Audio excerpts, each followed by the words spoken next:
Students आपके साथ function of cell wall को डिस्कस कर रहे हैं, फिर उसके बाद आपके साथ जो है वो प्लाज्मा मेम्ब्रेन को डिस्कस करेंगे। प्लाज्मा मेम्ब्रेन या सेल मेम्ब्रेन।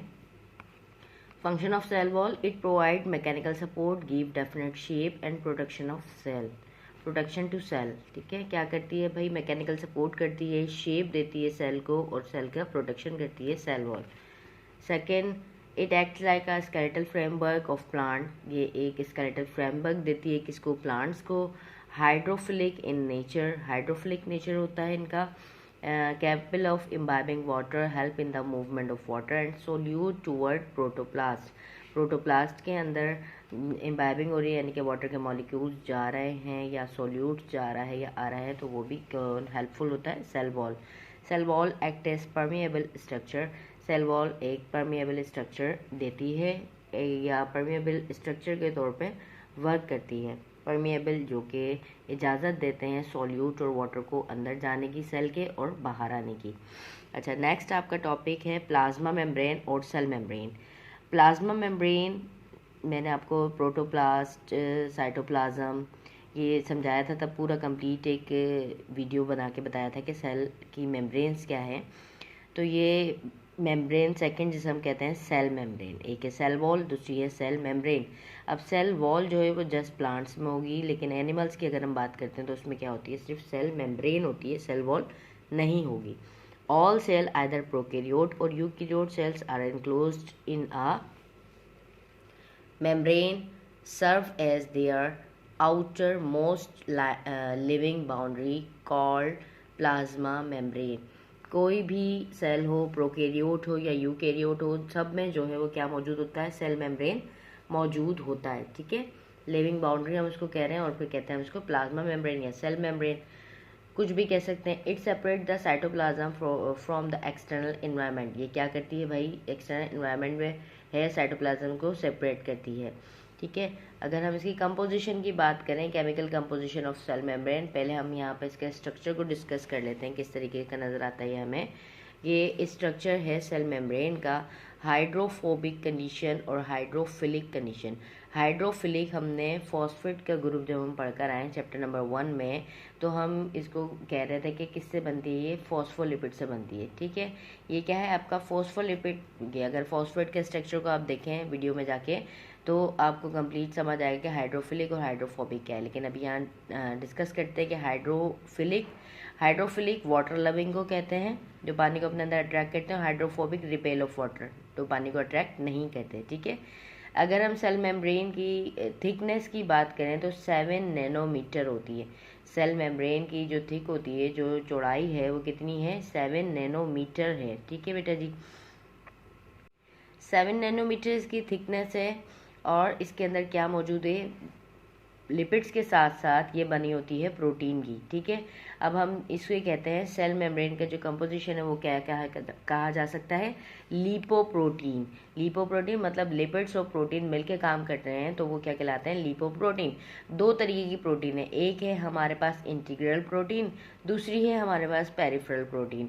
इंटीग्रल प्रोटीन की दो टाइप्स हैं यहाँ पर, ये देखें। इंटीग्रल प्रोटीन वो होती है जो लिपिड्स की दोनों लेयर्स के दरमियान में मौजूद होगी, वो क्या कहलाएगी? Integral protein. ये भी इंटीग्रल प्रोटीन और इंटीग्रल प्रोटीन ये दूसरा। ये मैं आपको दोनों को अलग अलग समझाती हूँ कि क्या है, लेकिन पहले सिर्फ इतना सा याद रखना है, इंटीग्रल प्रोटीन सेल मेम्ब्रेन के दोनों लेयर्स में पाई जाती हैं, वो कहलाती है इंटीग्रल प्रोटीन। और पेरिफेरल प्रोटीन वो होती है जो सिर्फ और सिर्फ सेल मेम्ब्रेन के आउटर मेम्ब्रेन पे पाई जाएगी, सेल मेम्ब्रेन के आउटर साइड पे पाई जाएगी, एज अ रिसेप्टर फंक्शन करेगी, इरेगुलर फॉर्म होगी प्रोटीन की, तो वो कहलाती है पेरिफेरल प्रोटीन। जिसके साथ अटैचमेंट हो सकती है कार्बोहाइड्रेट की, तो वो क्या कहलाएगी? Peripheral protein. ठीक है, इस तरीके से सेल मेम्ब्रेन के अंदर यानी कि सेल के अंदर की तरफ क्या लगा होता है? इस मेम्ब्रेन के अंदर फिलामेंट्स लगे होते हैं जो सपोर्ट करते हैं प्लाज्मा मेम्ब्रेन को। इंटीग्रल प्रोटीन को हम कहते हैं कंप्लीटली प्रोटीन। ठीक है, इसका फंक्शन क्या है? ट्रांसपोर्ट फंक्शन है और इसके अंदर 2 टाइप्स की प्रोटीन है। ये मैंने आपको बताया ना कि हम डिस्कस करते हैं 2 टाइप्स की प्रोटीन है जो दोनों लेयर्स के अंदर है। दोनों हैं क्या, इंटीग्रल, लेकिन अलग अलग क्यों। एक को हम कहते हैं चैनल प्रोटीन, यहाँ हम देख रहे हैं बिल्कुल सीधा है, ऊपर से आएगा कोई भी मॉलिक्यूल आएगा और सेल के अंदर चला जाएगा, सेल से निकलेगा और सेल के बाहर चला जाएगा, तो वो क्या कहलाती है हमारे पास, चैनल प्रोटीन कहलाती है। हम उसको गेट लाइक फंक्शन भी कहते हैं, ठीक है। और दूसरी होती है हमारे पास कैरियर प्रोटीन। दूसरी कौन सी है, कैरियर प्रोटीन। अब ये यहाँ पर हमारी कैरियर प्रोटीन है। ये देखें, अगर मॉलिक्यूल आ रहा है तो ये इसके अंदर से क्या होगी, बंद होगी। देन जब मॉलिक्यूल इसके अंदर आ गया और यहाँ पे आके मॉलिक्यूल जो है यहाँ पे आके बैठ गया, ठीक है, तो फिर ये जो प्रोटीन है ये ऊपर से बंद हो जाएगा, ठीक, और नीचे से ओपन हो जाएगा। इसी तरीके से अगर सेल में से अगर बाहर निकलना है चीज़ें, तो जब अगर यहाँ पे मॉलिक्यूल बैठा है जाके, तो ये चीज़ यहाँ से क्लोज हो जाएगा और ऊपर वाला एरिया ओपन हो जाएगा। देन ये मॉलिक्यूल जो वो मेम्ब्रेन के बाहर चला जाएगा। तो ये प्रोटीन हमारे पास जो स्ट्रक्चरली ये कहलाती है कैरियर प्रोटीन, और किसकी टाइप है, इंटीग्रल की टाइप की। और ये हमारे पास कहलाती है चैनल प्रोटीन, किसकी टाइप है, इंटीग्रल प्रोटीन की टाइप है, या कम्प्लीटली प्रोटीन हम उसको कहते हैं, जिसका काम क्या होता है, ट्रांसपोर्ट फंक्शन का काम है। इसके अलावा कुछ पॉइंट लिखा हुआ है कि they are made up of double layer bilayer of phospholipid interspersed with protein. अब ये हम देख रहे हैं कि डबल लेयर है किसकी, फॉस्फोलिपिड्स की। एक लेयर हमें ये नज़र आ रही है, ठीक है, और दूसरी लेयर हमारे पास ये नज़र आ रही है फॉस्फोलिपिड्स की, इसलिए हम इसको क्या कह रहे हैं, bilayer of phospholipid interspersed with protein. Interspersed with protein क्यों, क्योंकि प्रोटीन इसके साथ मिलकर काम कर रहा है। नेक्स्ट पॉइंट में लिखा है phospholipid molecule in the plasma membrane are arrange into parallel layers. ये देखें, अगर हम इसकी डायग्राम को देखें तो फॉस्फोलिपिड जो है अरेंज है पैरेलल लेयर्स के अंदर। इस तरीके की डायग्राम इसकी नज़र आती है, जो भी हमने आपको ड्रॉ करके दिखाया कि ये क्या है। ये देखें, इसकी चौड़ाई देखें, थिकनेस क्या है, इसकी थिकनेस 7 नैनोमीटर की थी। इसके अंदर जो प्रोटीन लगा हुआ है वो कौन सी, इंटीग्रल प्रोटीन है। सरफेस पे जो हमें नज़र आ रहा है वो क्या है, नज़र आ रहा है हमें, वो हमें पेरिफेरल प्रोटीन नज़र आ रहा है। उसके साथ अटैचमेंट है किसकी, कार्बोहाइड्रेट की। कार्बोहाइड्रेट जो है वो प्रोटीन के साथ भी अटैच होता है, कार्बोहाइड्रेट जो है वो लिपिड्स के साथ भी अटैच होता है। लिपिड के साथ जो अटैच होंगे हम उसको कहेंगे ग्लाइकोलिपिड्स, और जो प्रोटीन के साथ अटैच होता है हम उसको कहते हैं ग्लाइकोप्रोटीन। इस तरीके से अपना पूरा फंक्शन कंप्लीट कर लेते हैं। इंटरनल लेयर में मतलब अंदर की तरफ साइटोप्लाज्म आपको नज़र आ रहा है। कोलेस्ट्रॉल, कुछ कोलेस्ट्रॉल के पार्टिकल्स इसमें आपको नज़र आ रहे हैं। फिलामेंट्स नज़र आ रहे हैं जो सपोर्ट कर रहे हैं सेल मेम्ब्रेन को। अच्छा, नेक्स्ट पॉइंट आपका लिखा हुआ है they are non polar hydrophobic end face each other. Non polar होते हैं हाइड्रोफोबिक एंड्स पे, ताकि वो हर चीज़ को क्या कर सके, फेस कर सके, कोई मॉलिक्यूल्स हुआ। The polar hydrophilic end are associated with carbohydrate protein ETC. अच्छा, जो पोलर कंडीशंस हैं वो क्या क्या होती हैं, हाइड्रोफिलिक होती हैं, ताकि वो किसके साथ एसोसिएट करें, कार्बोहाइड्रेट के साथ, प्रोटीन के साथ, और एक्सेट्रा। नेक्स्ट पॉइंट इसमें लिखा हुआ है आपका several type of lipids like cholesterol, sterol etc. और कुछ टाइप जो है वो लिपिड्स की कोलेस्ट्रॉल की भी होती है और स्टीरोल की भी होती हैं, जो टाइप्स हैं। इन सम एनिमल सेल कोलेस्ट्रॉल में contain 50% of lipids molecule in plasma membrane. कितना होता है भाई, कुछ एनिमल्स के अंदर कोलेस्ट्रॉल जो है 50% कोलेस्ट्रॉल जो है वो कितना कंटेन कर रहे हैं, 50% lipids of molecule in plasma membrane के अंदर। It is absent in the cell membrane. ये सेल मेम्ब्रेन के अंदर जो है वो क्या एब्सेंट होगा, ऑफ मोस्ट प्लांट सेल, और ज़्यादा से ज़्यादा किसके अंदर, प्लांट सेल के अंदर। Plasma membrane consist of approximately 50% lipids. Plasma membrane जो है कंसिस्ट कर रही है किसके ऊपर, 50% lipids and 50% protein by weight. Half जो है प्रोटीन भी है और लिपिड्स भी है। Carbohydrate portion of glycolipids and glycoprotein 5 to 10% of the membrane. Glycolipids या इनके कार्बोहाइड्रेट जब प्रोटीन के साथ ऐड हो या कार्बोहाइड्रेट लिपिड्स के साथ ऐड हो, तो उसका जो पोर्शन है वो तकरीबन कितना होता है मेम्ब्रेन के अंदर, 5 से 10% तक होगा। स्ट्रक्चर ऑफ प्लाज्मा मेम्ब्रेन को डिस्कस कर रहे हैं कि किस तरीके के स्ट्रक्चर है। One of the model is sandwich model, जो कि हम इसको किसने फ्लूइड मोज़ेक मॉडल भी हम कह रहे हैं, जिसको सिंगर और निकलसन ने बयान किया था, पेश किया था, प्रपोज करवाया था। अच्छा जी, इसका स्ट्रक्चर अगर हम देखें तो ये बिल्कुल एक सैंडविच की तरह नज़र आ रहा है, ठीक है। एक अपर लेयर है इसकी, एक लोअर लेयर इसकी है, ठीक। इंटरनली इसके स्ट्रक्चर पे जो है वो मटेरियल्स मौजूद हैं। अब वो हम इसको क्या कह रहे हैं, सैंडविच मॉडल कह रहे हैं, ठीक। Cell membrane is composed of lipid bilayer sandwich between inner and outer layer of protein. किसके अंदर क्या भरा हुआ है भाई, इनर आउटर लेयर के ऊपर क्या है, आपका प्रोटीन नज़र आ रहा है, तो हम इसको क्या कह रहे हैं, एक सैंडविच लेयर या सैंडविच मॉडल का नाम दे रहे हैं सेल मेम्ब्रेन को। फ्लूइड मोज़ेक मॉडल हाँ किसने बयान किया था, सिंगर और निकलसन ने। इनका क्या कहना था, 1972 में Singer Nicolson proposed a model of plasma membrane known as fluid mosaic model. Nicolson और सिंगर का क्या कहना था कि this lipids molecule are present in a fluid state able to rotate, translate and vibrate this molecules moving laterally within their layers of membranes. मतलब एक फ्लूइडी condition है इस मेम्ब्रेन के अंदर जो रोटेशन का, ट्रांसलेट का, वाइब्रेशन का काम करती है कि मॉलिक्यूल्स जो हैं वो इजीली आ सकें सेल के अंदर और वापस जा सकें। Protein are also present in bilayer of phospholipid, protein मौजूद है इसके अंदर। The structure arrangement of membrane protein in the fluid mosaic model are like iceberg in the sea. बिल्कुल इस तरीके से इसकी अरेंजमेंट की गई है प्रोटीन की इस मॉडल के अंदर या लेयर्स में, जैसे ऐसा लगता है कि एक बड़ा सा समंदर है और उस समंदर के अंदर आइसबर्ग यानी कि बर्फ़ के टुकड़े हैं जो कि प्रोटीन है। ठीक है, तो बड़ा सा समंदर क्या है, लिपिड्स है, और उस समंदर के अंदर छोटे छोटे जो है वो बर्फ़ के टुकड़े हैं। वो टुकड़े किस चीज़ के हैं, प्रोटीन के हैं, और मिलके ये सब आपस में वर्क कर रहे हैं, फंक्शन कर रहे हैं। The component of plasma membrane are mobile and capable of coming together to engage in various type of transient and semi-permanent interaction। ये बता रहे हैं कि भाई क्या कि कंपोनेंट जो है प्लाज्मा मेम्ब्रेन के वो एक साथ अपना फंक्शन करते हैं, इंगेज होते हैं, और सेमी परमानेंट फंक्शन जो है वो उसका है। और उसके साथ जो प्रोटीन मौजूद है, मैंने अभी पहले भी आपको डायग्राम में डिस्कस किया कि दो प्रोटीन है, इंटीग्रल और पेरिफेरल। दो टाइप्स की प्रोटीन है इसके अंदर, इंटीग्रल और पेरिफेरल प्रोटीन। इंटीग्रल इंट्रिंसिक और पेरिफेरल को हम कहते हैं एक्सट्रिंसिक। ठीक है, इंटीग्रल प्रोटीन जो है वो directly incorporated with in the lipids bilayer, directly होती है, दोनों लेयर्स के अंदर दरमियान मौजूद होती है, लुकेटेड। अच्छा, अगर हम पेरिफेरल की बात करें तो वो क्या होती है, entirely outside the lipids bilayer, lipids के बाइलेयर के बाहर की तरफ होगी, ये अंदर की तरफ होगी, यानी कि दोनों लेयर्स पे होगी। Provide a channel through water soluble substance such as ions can pass back and forth between the extracellular and intracellular component।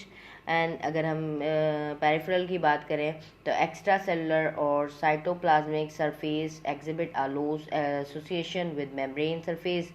Next इसका पॉइंट लिखा है, possesses लिपिड लिपोप्रोटीन और carbohydrate glycoprotein side chain arrange as mosaic.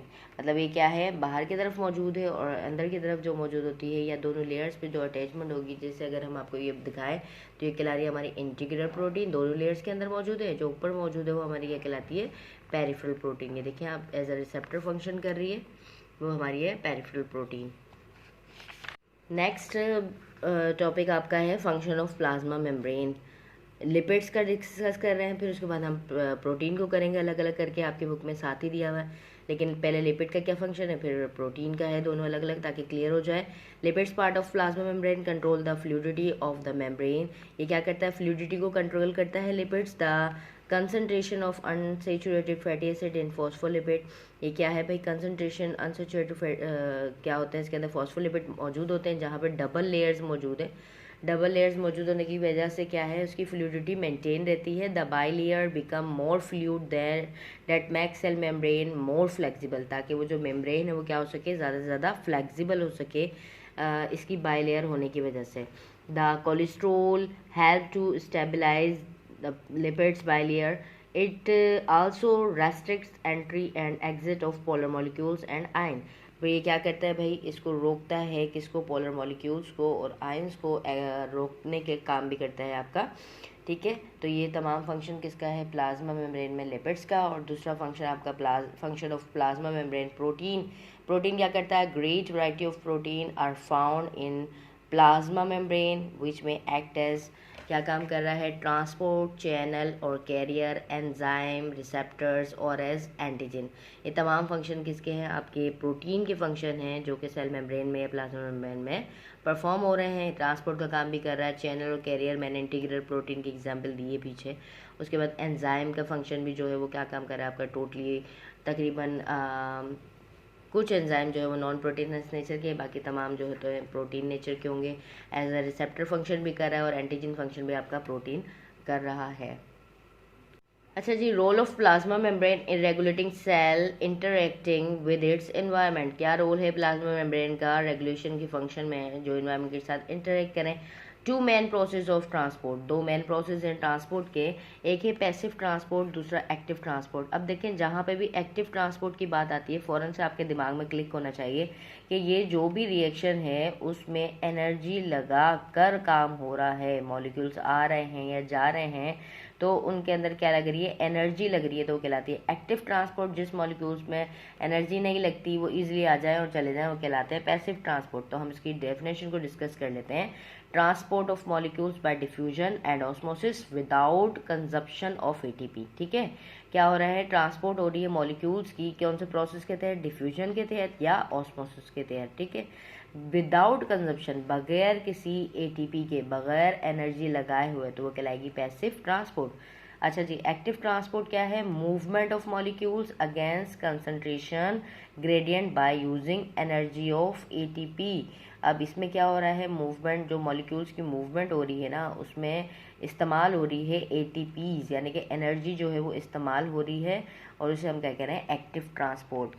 बेटे जी, active transport में दो phenomena मजीद आपको discuss करके बताते हैं, क्लियर करके बताते हैं। एक होता है एंडोसाइटोसिस, दूसरा होता है एक्सोसाइटोसिस। ठीक है, अब कोई भी मॉलिक्यूल सेल के अंदर जाना चाहेगा तो फ्लेक्सिबल है, अभी बताया हमने फ्लूइडिटी कंडीशन है मेम्ब्रेन की। तो ये देखें, ये क्या है आपका सेल, सेल के अंदर ये जो सब्सटेंस है इसको अंदर जाना है। ठीक है, फर्स्ट स्टेप में आपका नज़र आ रहा है कि इसको जब अंदर जाना है तो ये क्या है, फ्लूइडिटी कंडीशन है, फ्लेक्सिबल है। तो इसको अंदर जाने के लिए क्या, एंडोसाइटोसिस। ठीक हो गया, ये यहाँ से कर्व होगा और ये सब्सटेंस जो है इसके अंदर जाने के लिए ये जब आप देखेंगे तो ये जो मेम्ब्रेन है वो किस तरीके से फ्लेक्सिबल होने की वजह से कर्व हो जाएगी और ये जो सब्सटेंस है वो उसकी सेल के अंदर चला गया। अंदर जाने के बाद ये क्या बन गया, इसका एक वेसिकल बन गया। उस तरीके से ये एंडोसाइटोसिस एनर्जी लगाकर ये काम हुआ। तो ये किसकी एग्जांपल है, एक्टिव ट्रांसपोर्ट की। दूसरा एक्सोसाइटोसिस में क्या होगा कि यही वेसिकल्स को अब जो इसने अपना काम कर लिया, देन ये मॉलिक्यूल अंदर, सब्सटेंस अंदर गया था, इसने अपना फंक्शन परफॉर्म कर लिया, देन बाकी क्या बचा, रैपर बचा या ये वेसिकल बचा। अब इसको बाहर आना है, तो बाहर किस तरीके से आएगा, जिस तरीके से अंदर गया था उसी तरीके से क्या करेगा, बाहर आएगा। ये प्लाज्मा मेम्ब्रेन सब्सटेंस है, उसकी लेयर को जो है वो कन्वर्ट हुआ। एक्सोसाइटोसिस थर्ड प्रोसेस में क्या हुआ, बिल्कुल आपके सेल के बाहर आ गया। देन फाइनल फोर्थ में क्या हुआ, सेल ने इसको उठा के सबने बाहर फेंक दिया, एक्सोसाइटोसिस। अब इसमें दो चीज़ें हैं कि intact solid material, that is phagocytosis. अगर सॉलिड मटेरियल है ये सब्सटेंस तो कौन सी कंडीशन कहलाएगी, फेगोसाइटोसिस। उसी तरीके से अगर ये सब्सटेंस क्या है, लिक्विड है, इंटेक ऑफ फ्लूइड और liquid, that is pinocytosis. Drinking के लिए, ड्रिंक सेल्स के लिए हम पिनोसाइटोसिस यूज़ करते हैं, ईट सेल को हम कहते हैं फेगोसाइटोसिस। इसके अलावा कुछ छोटा टॉपिक या छोटा सा ये पॉइंट एक आपकी बुक में लिखा हुआ है, role of glycolipids and glycoprotein as cell surface markers. एक 11 रोल है ग्लाइकोलिपिड्स और ग्लाइकोप्रोटीन का कि it maintain function in the it mains function is to maintain stability of the membrane and facilitate cell interaction। क्या कर रहे हैं ये कि मेंटेन कर रहे हैं मेन फंक्शन को, किस चीज़ के, मेम्ब्रेन को, और फैसिलिटेट कर रहे हैं किसको, सेल की इंटरेक्शन को। सेकेंड में लिखा हुआ है they also help cellular identification during immune response. क्या करते हैं ये भाई, सेलुलर आइडेंटिफिकेशन का काम भी करते हैं, किसके अंदर, इम्यून रिस्पॉन्स के अंदर। कि अगर कोई एंटीजन आ गया है तो ये एंटीबॉडीज़ जो है वो इंडिकेट हो जाएंगी, और वो किसकी वजह से हो रही हैं, वो ग्लाइकोलिपिड्स और ग्लाइकोप्रोटीन की वजह से। It also act as receptor for virus and other pathogens. ये क्या करते हैं भाई, एज ए रिसेप्टर भी फंक्शन करते हैं वायरस के लिए और अदर पैथोजेंस के लिए भी। और इसको जो है वो ये, और दूसरा इनका मेन फंक्शन क्या है, ब्लड ग्रुपिंग को आइडेंटिफाई करना। ब्लड ग्रुप को आइडेंटिफाई करने का काम भी किसका है, ग्लाइकोलिपिड्स और ग्लाइकोप्रोटीन का। ये आपका लास्ट टॉपिक था, मतलब सेल मेम्ब्रेन जो है वो कंप्लीट हुआ। इंशाल्लाह नेक्स्ट उसके ऑर्गेनल्स को मज़ीद आपके साथ डिस्कस करेंगे। अल्लाह हाफिज़।